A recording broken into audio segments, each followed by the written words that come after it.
आज की कक्षा में सभी प्रशिक्षुओं का स्वागत है, अभिनंदन है। आज हम देखेंगे कि सतत और व्यापक मूल्यांकन क्या है। आइए इस पर हम प्रकाश डालते हैं। ठीक है, चलिए ध्यान। आज का हमारा टॉपिक है सतत और व्यापक मूल्यांकन, यानी कॉन्टिन्यूअस एंड कॉम्प्रिहेंसिव इवैल्यूएशन।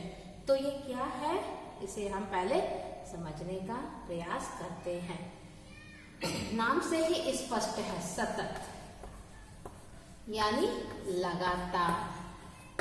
लगातार तो क्या होता है लगातार?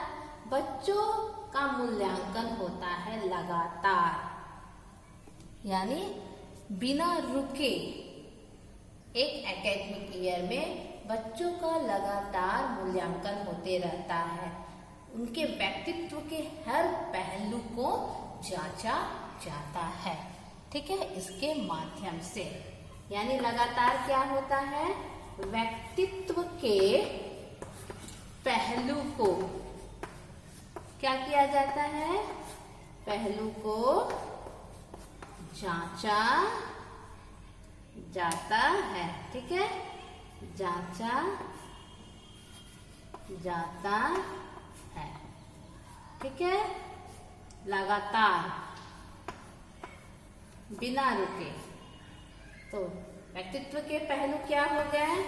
शारीरिक पक्ष, मानसिक पक्ष, आध्यात्मिक, सामाजिक, संवेगात्मक, हर पहलू में क्या परिवर्तन हो रहे हैं? लगातार शिक्षक के द्वारा, विद्यालय प्रबंधन के द्वारा देखने का प्रयास किया जाता है, जांचा जाता है। ठीक है, चलिए व्यापक।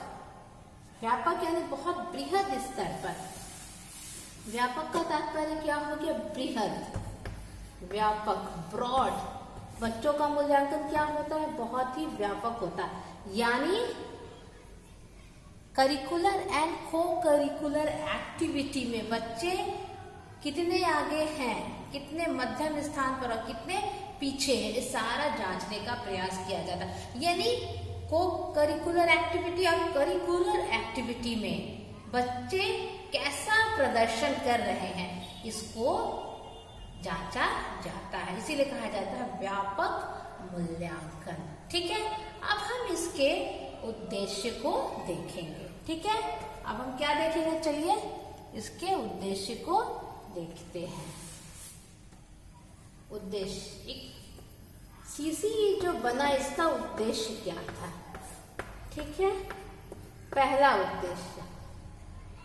उद्देश्य क्या था? सीसीई कॉन्टिन्यूअस और कॉम्प्रिहेंसिव इवैल्यूएशन का आइए हम लोग नजर डालते हैं। यानी बच्चों के कौशल को बढ़ाने के लिए, है ना, कौशल विकसित करने हेतु, कौशल विकसित करना, इसका क्या था?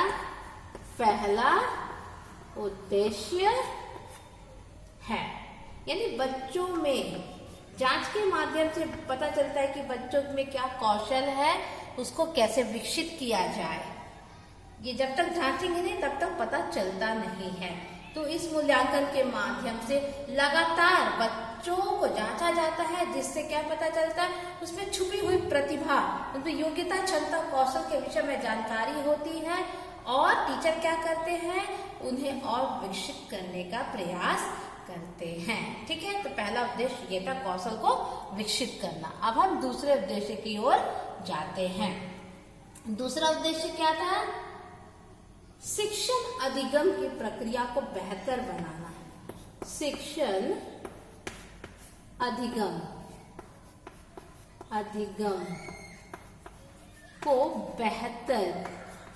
को बेहतर बनाना।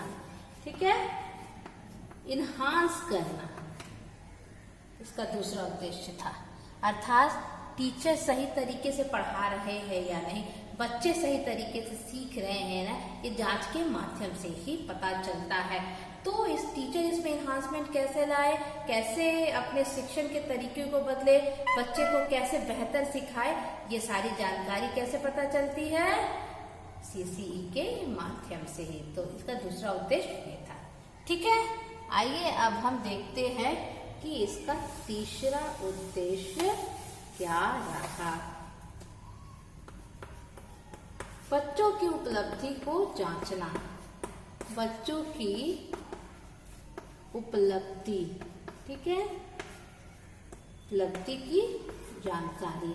CCE के माध्यम से ही बच्चों ने क्या उपलब्धि प्राप्त की है, क्या अचीवमेंट उन्होंने हासिल किया है, ये ज्ञात होता है। तो इसका तीसरा ऑब्जेक्टिव क्या था कि बच्चों की उपलब्धियों की जानकारी टीचर को भी हो, अभिभावक को भी हो और खुद बच्चे को भी हो। ठीक है, अब हम देखते हैं कि इसका आगे का दूसरा ऑब्जेक्टिव क्या है।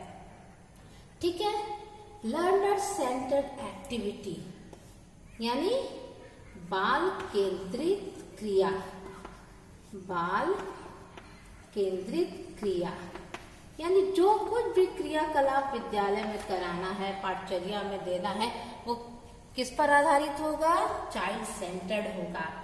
बालकों की योग्यता, क्षमता, रुचि को ध्यान में रख कर के ही क्रियाएं कराई जाएंगी।